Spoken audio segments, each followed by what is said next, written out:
But the popular extractions, orthodontic extractions, are typically first or second premolars. All right. These teeth sometimes they are compromised with the periodontal health, or they are badly decayed, or there is a partial destruction of the tooth for any of the reasons. Those teeth are extracted and orthodontists would take advantage of that extraction space. Nếu như là có quyết định nhổ răng thì những cái răng thường được nhổ là răng gì? Các răng cố nhỏ thường là những cái răng được nhổ nhất, tức là răng cố nhỏ thứ nhất hoặc là răng cố nhỏ thứ hai. Những cái răng khác cũng có thể được nhổ như răng cửa, răng cố lớn thứ nhất. Thì những trường hợp này thường nó liên quan đến cái việc cái răng nó bị bệnh nha chu rất là tệ, hoặc là răng đó nó bị sâu răng cũng rất là nặng, nó rất là tệ hại, và hoặc là cái răng đó nó đã bị phá hủy được một phần lớn thì mình sẽ nhổ các răng đó. Okay, any other tooth depending upon the health of the tooth, periodontal support and position of the tooth. Bất kỳ cái răng nào khác mình cũng có thể nhổ, tùy thuộc vào sức khỏe của răng đó, tùy thuộc vào sự nâng đỡ nha chu của răng đó, và tùy thuộc vào vị trí của răng đó.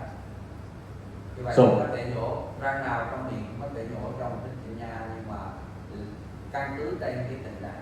We talked about the health of the tooth or the periodontal support, but position of the tooth, if the canine is impacted, suppose, it can be exposed, can down, provided the position is favorable.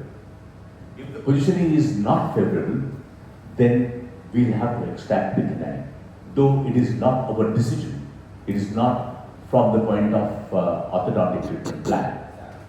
Ví dụ như cái răng nanh là cái răng quan trọng mình muốn giữ lại, và những cái răng nanh mọc kẹp mọc cao mà mình có thể tìm đường mình kéo xuống. Sức khỏe của răng nanh đợi của nha chu, mình tìm đường kéo xuống. Vị trí của răng nanh nữa, răng nanh là có cái vị trí chiến lược, cho nên nếu như mình kéo xuống được, mình mang xuống được thì tốt, không có nhổ. Nhưng mà có những trường hợp răng nanh ở vị trí rất là khó có thể mà mang xuống được, hay là không thể mang xuống được, thì mình cũng phải nhổ. Mình chọn cách nhổ răng nanh đó, nó nằm trong cái nó dễ dàng hơn là mình cố gắng mình lâu xuống, mà mình không biết là nó có xuống được hay không, hay là biết chắc rằng nó khó xuống được thì nó ở vị trí quá khó khăn. Cho nên khi nhổ răng ngoài những cái công thức nhổ răng thông thường thì anh chị phải xem xét để các răng đó để chọn cái răng nhổ. Okay, I will take you through some clinical situations, and then you'll appreciate as to why teeth need to be extracted. Thì thầy sẽ dẫn dắt các chị qua một vài ca lâm sàng để từ đó các chị hiểu thêm về cái bệnh lý nhổ răng. So to give an example, now in this case, understand it well. When you look at the profile, okay, you feel the profile. Okay, profile aesthetically is good, but the lips are protrusive. Okay, lips are, so I would definitely prefer the lip little straighter here. Probably this kind of a little sulcus here, and it would be much better. So there is a little protrusive lips here. Thì bệnh nhân này là có cái vai trong mặt lộ và có môi thì hở ở trạng thái nghỉ, và mình nhận xét rằng là cái môi của bệnh nhân là nhô, có cái tình trạng nhô môi, tức là cái đường thẩm mỹ nó từ mũi tới cằm thì môi nó nhô ra phía trước, cho nên nhô môi, mặt lộ, môi không đủ năng lực, tức là không khép lại trạng thái. Okay, so we have the proclination of both upper and lower incisors, and we term it as a bimaxillary proclination. There is a good amount of crowding. In fact, I would say severe crowding in the upper as well as lower dental arches, and molars are into classroom relationship. Bệnh nhân này là được xếp vào bệnh nhân có là nghiêng ra phía trước của cả hai hàm, và có cái chen trúc, nhưng mà tương quan răng cố thì là một, chen trúc cả hàm trên lẫn càng hàm dưới, nhưng mà cái tương quan răng cố thì lại hai bên. Yeah, so these kind of crowding situations definitely demand some kind of intervention in terms of maybe the extractions. Dạ. Những cái trường hợp này á, có thể được giải quyết bằng cách là chúng ta sẽ sớm nhổ răng thì có thể giải quyết được ca này. Cái này là bộ răng vĩnh viễn rồi các chị em. So when you look at the occlusal views, you would appreciate that there is a super crowding in the maxillary arch as well as mandibular arch. In fact, in the mandibular arch, there are 3 rows of teeth in the anterior region. Nhìn vào từ phía mặt nhai thì thấy hàm trên nó cũng chen trúc nhiều, hàm dưới chen trúc nhiều. Đặc biệt là hàm dưới sự chen trúc nó quanh quẩn ở bên các răng cửa. Với các răng cửa nó xếp thành 3 hàm. Cái răng nghiêng nó thầy xếp là hàm ngoài cùng.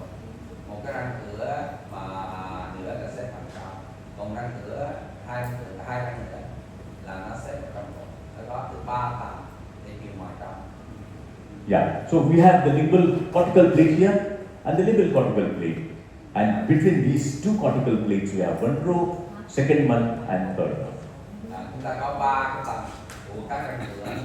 Khi nhìn từ phía mặt nhai, tầng răng vùng là 2 cái răng cửa nó có thẳng. Tầng ngoài là có cái răng đó, tôi nghĩ là cái răng đó là răng 41, 31. Răng 31 là ở tầng 2. Rồi răng 41 là ở tầng 3. Nó có 3 tầng, 3 cái vị trí để nhìn ngoài trong. So what do you do? How do you see the teeth? If I go back here, the periodontal situation, condition of these 2 teeth is really compromised. All right. Similarly, the molars are in class 1 relationship. Okay. Whether to extract or not extract. Okay. If you extract it, which teeth will you extract? Is a question. Yeah. Thì đây là một cái ca mà có mình phân tích là những sự thiếu quản của như vậy nhiều quá. Và chúng ta quyết định điều trị ca này là nhổ hay không nhổ. Nếu điều trị không nhổ thì chúng ta dựa vào cơ sở gì, căn cứ gì thì chúng ta có thể là nói rằng là ca này là không nhổ. So what do you think? What should be done in this case? Which teeth should be extracted? Yeah. Thì một quyết định nữa là nếu nhổ ra thì mình sẽ quyết định nhổ răng nặng. Mình sẽ nhổ răng nặng. Okay, so if you extract these are if you extract bicuspids, then we know that these are periodontally compromised teeth. Yeah. If you just extract these ones and not extract these, we can still align the teeth, but the upper arch will require extraction, and the occlusion will be a problem here. Thì nếu chúng ta mà không nhổ thì các hàm dưới nó sẽ ra phía trước. Mà nếu chúng ta nhổ thì nhổ các răng gì? Nhổ các răng cửa đó thì chúng ta cũng có thể sắp xếp lại các răng. Nhưng mà đã nhổ răng hàm dưới thì phải nhổ tương ứng hàm trên. Mà như hàm răng hàm trên thì nếu như mà nhổ thì nó rất là nhiều cái việc để đóng khoảng tiền. Cho nên đó là cái cách mà mình suy luận giờ nhổ hay không dựa vào đó để đi như cách mà thầy đang giảng dạy. Yeah. Okay. So based upon this, we decided to extract all 4 bicuspids, first bicuspids. Yeah. So the extraction of the bicuspid, first bicuspid here, extraction of the first bicuspid in the upper arch, and do the treatment. Yeah. Cho nên thầy quyết định là ca này sẽ nhổ 4 răng của nhỏ ở dưới để giúp làm thẳng hàng các răng hàm dưới, làm thẳng hàng và lui các cái răng hàm đây. Đó là Yeah. Okay. So we will bond the upper arch. We'll align the teeth. We have the upper stainless steel wire. We have not done anything in the lower arch. Lower arch. What we have done is for the first 6 months, after extraction, holding the molars in the same position. Yeah. All right, and allowing the physiologic drift of the anteriors to take place. So there will be decrowding effect. The canines will go into the extraction space. There will be uprighting of the teeth, anterior teeth. And once the teeth are partially aligned, then is that you are ready to bond the lower arch.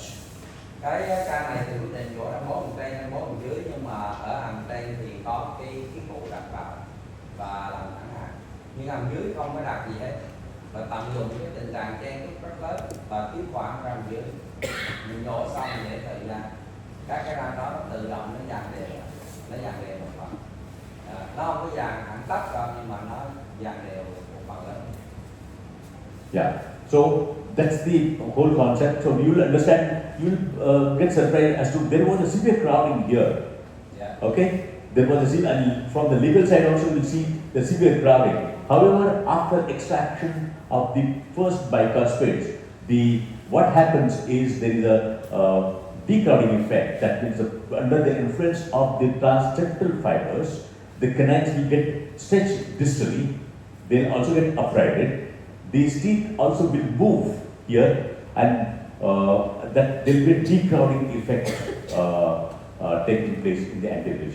Khi chúng ta nhổ răng số 4 á, thì có cái khoảng thì các răng số 3 nó sẽ di ra phía xa, rồi á, các cái răng mà nó mọc trồng đi đó nó cũng sẽ tạo ra được cái khoảng, nó tự động nó dàn xếp cái khoảng. Yeah, so we'll typically find the uprighting of the incisors, increasing intercanine width, uprighting of the canines, and the irregularity index will also decrease. So all of that, it is a self-correction to some extent under the influence of transseptal fibers. Yeah, thì những cái sự di chuyển răng có được tự động đó là cho các cái sợi xuyên vách nó căng. Khi chúng ta có các cái khoảng, cái răng nó chuyển động, cái sự xuyên vách nó căng, nó kéo luôn cái răng bên cạnh nó đi vào cùng. Đó là cái lý do là ở cái sợi mình có những sợi xuyên vách bao quanh răng. Yeah. Okay, so you will do that, and then they will be ready to bond the lower arch. Because earlier, if you bond the lower arch, what happened? If you bond the lower arch, we can do that at an early stage. But we'll put the wire here, we'll go wire here, coming back on the front teeth, again here on this teeth. So that will exert lingual pressure on the crowns, and the roots also will come out on the labial side.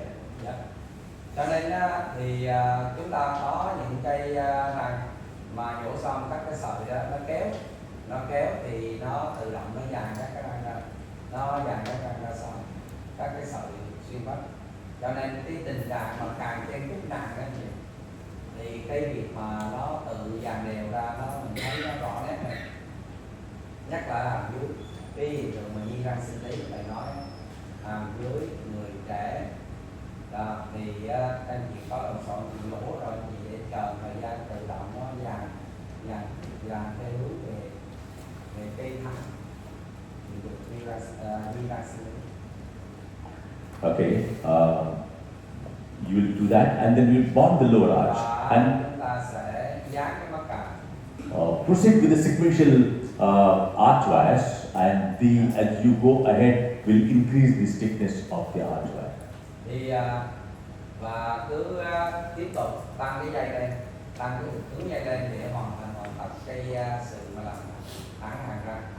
Cái này việc làm thẳng hàng răng cũng là việc lớn đấy, vì cái chủ yếu của nó là chen chúc cho nên phải làm thẳng hàng răng, mà thầy đã chọn cái hàm dưới cách là cho nó như răng xử lý. Yes, and then we will establish arch forms, closure of these extraction spaces, and coordinate the apparent arch forms. Yeah, chúng ta có cái điều chỉnh cái đóng khoảng và chú ý đến cái hình dáng khuôn răng sau khi đóng khoảng. So here again, that's how the post bonding is. You'll appreciate here, and you'll notice that there is a little bit of dark triangular space here. Remember, the patient is growing patient towards the terminal phase of growth. And remember, if you see her pre-treatment lower incisors, you will find, especially in the lower arch, that since the teeth are like this, there is no normal contact point. Okay, they are very approximate to each other. There is no dental papilla out there. Okay, so when you align them, there will be a triangular space because the contact point now established between the basal surface of this tooth and the basal surface of this tooth. Yeah. And there will be a hollow area. And you need to, since the patient is growing, you need to wait for a while for the gingival papilla to develop and grow. Các chị chú ý á, những cái tình trạng cái răng nó chen chúc nhiều và mình sẽ làm thẳng hàng các răng thì rất dễ có nguy cơ là tam giác đen. Đó, nguy cơ là chúng ta không có cái gai nước ở giữa hai cái răng khi các răng nó dàn đều ra. Và bằng cái phương thức điều trị nào cũng vậy, đây là cái nguyên tắc về sinh học chứ không phải là nó liên quan đến cái ký cụ, cái công cụ để mà làm thẳng hàng răng. Là các răng á, mà nó chồng lên nhau, nó chen chúc này duỗi ra là thường là tam giác đen. Lúc đó không có đủ cái mô mềm, nó bò vào cái khoảng không vậy. Mình cần phải lưu ý cái này. Okay, so that's what we need to really look at, and that's the form, and that's where we look at. So we need to wait. We don't have to do. We don't. Và Do not. bệnh nhân này là còn đang tăng trưởng, cho nên mình mong đợi là trong thời gian vấn đề nó sẽ cải thiện. Nhưng mà người lớn phải có đó. Nên chị chú ý cái tình trạng các cái răng mà nó gối lên nhau này, các răng cửa mà gối lên nhau, mình nói được rồi để tôi làm thẳng hàng sau có tam giác đen. Cho nên mình phải nói với bệnh nhân là có nguy cơ tam giác đen. Rồi mình sẽ biết cách để giảm nó, nhưng mà biết đâu là mình làm không ấy, mình phải tư vấn trước. Chứ không thôi bệnh nhân nói sao là họ than phiền là bây giờ răng là phẳng rồi mà họ than phiền về cái tam giác đen. Nhất là những cái răng mà các răng cửa nó gối lên nhau, chồng lên nhau. Why I'm saying this because sometimes immediately after closure, oh, there's a space. Oh, take a composite and fill it up.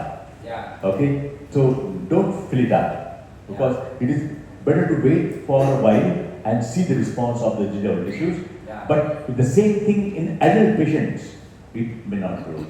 Cho nên đối với bệnh nhân mà còn trẻ tuổi, nhỏ tuổi thì nếu có cái tam giác đen đó thì mình nói từ từ đã, mình chờ, chứ mình không có vội vàng là lấy cái composite để trám vào vùng đó để che cái tam giác đen. Nhưng mà người lớn thì thường không tìm thấy được cái đáp ứng đó. Cho nên người lớn mà các chị già các cái răng mà xếp chồng lên nhau, gối lên nhau, các chị làm thẳng ra thì có tam giác đen, các chị phải giảm tam giác đen bằng cách khác. Một là mài kẽ nó kéo nó chít lại, hai là phải dùng cái đặt cái composite tại chỗ đó để ăn da nó nắn vô hai cạnh.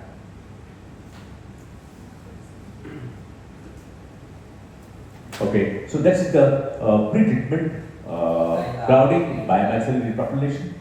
Yeah, and then that's how it is post-treatment. Đó, trước khi điều trị là nhô hai hàm, nhô răng hàm trên, nhô răng hàm dưới gọi là nhô hai hàm. Và sau khi điều trị là có được cái cắn. And when you look at the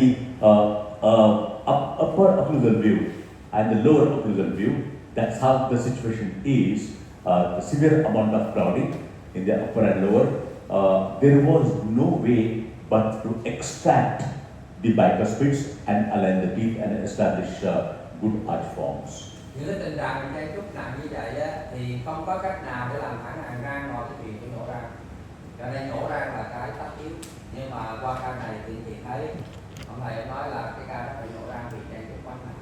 Nhưng mà cái mình lưu ý là dưới có cái cách là nó chen chúc nặng, mình nhổ chưa bồi nhắm mắt cài thì mình tận dụng cái hiện tượng là di răng xử lý. Ok, mình biết có cái di răng xử lý đó là cái cách chứ nếu mình gắn mắt cài vô rồi mình làm cũng ra tới cái kết quả đó, nhưng mà tự nhiên nó nhiều cái công đoạn công việc ấy để cho tự nhiên nó tự động. Nhưng mà cũng hay nó gối 3 tầng vậy mà nó dạt ra tự động thì mình thấy hay, nhưng mà mình không có nhiều cái hình trong da này xem, nhưng mà rất là rất ấn tượng cái ca này, rất là ca giống như ca rất là đặc biệt đấy. Ok, nhưng mà các chị sẽ thấy mình không làm cái đó hàm trên, chủ yếu hàm dưới. We apply we take advantage of the physiology. Physiology trick, yes. Usually in the lower, In not the, in the no, yeah. Usually in the upper, yeah. So in lower, definitely in the mandibular arch. Upper, if you are doing it at very severe crowding, we need to give a holding appliance because upper the bolus will come forward. Yeah. And we need to hold there. Here, the physiology lower we have not given, probably we have given lingual arch, but in spite of lingual arch, teeth molars move, but when there is a classman relationship, Dạ. classman and upper molars are held together with the interocclusion, the lower